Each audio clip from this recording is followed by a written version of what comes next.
from where they are relayed to you in Germany.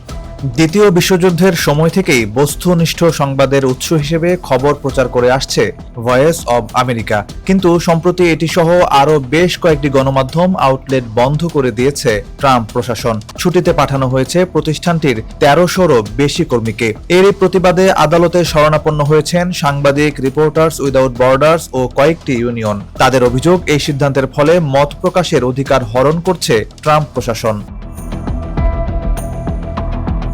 মামলায় অভিযোগ করা হয়েছে, ট্রাম্প প্রশাসন গত সপ্তাহে অবৈধভাবে এই সংবাদ মাধ্যম বন্ধ করে দিয়েছে। বন্ধের পক্ষে রিপাবলিকানরা যুক্তি দিয়েছেন, সংবাদের উৎসটিতে বামপন্থী প্রচারের প্রভাব রয়েছে। তবে ভয়েস অব আমেরিকার দায়িত্বে থাকা কর্তা ব্যক্তিরা বলছেন, এই অভিযোগ মোটেই সঠিক নয়।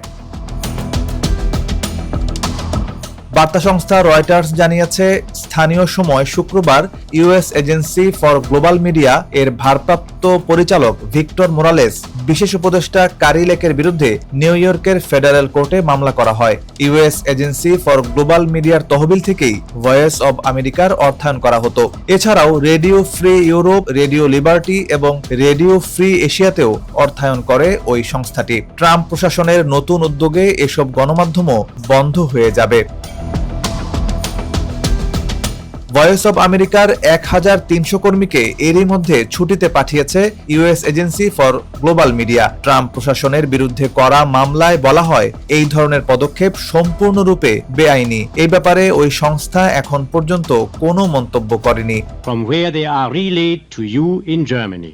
দ্বিতীয় বিশ্বযুদ্ধের সময় জার্মানির নাৎসি প্রচারণার বিরুদ্ধে কাজ করার মাধ্যমে পরিচিতি পায় ভয়েস অব আমেরিকা। সারা বিশ্বেই এই গণমাধ্যম অনেক বেশি জনপ্রিয়। ৪০টিরও বেশি ভাষায় অনলাইন, রেডিও ও টেলিভিশনে মানুষকে সেবা দিয়েছে এই গণমাধ্যমটি।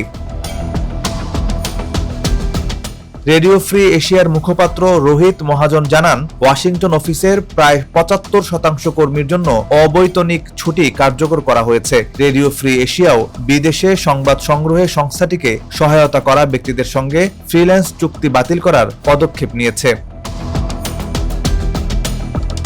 ভয়েস অব আমেরিকা সহ এসব সংবাদ সংস্থার ব্যয় কমিয়ে আকার ছোট করে ফেলার নির্বাহী আদেশ দিয়েছেন যুক্তরাষ্ট্রের প্রেসিডেন্ট ডোনাল্ড ট্রাম্প। তার সিদ্ধান্তের পালে হাওয়া দিয়েছেন প্রশাসনের জ্যেষ্ঠ উপদেষ্টা ধনকুবের ইলন মাস্ক। তিনিও ভয়েস অব আমেরিকা বন্ধের পক্ষে।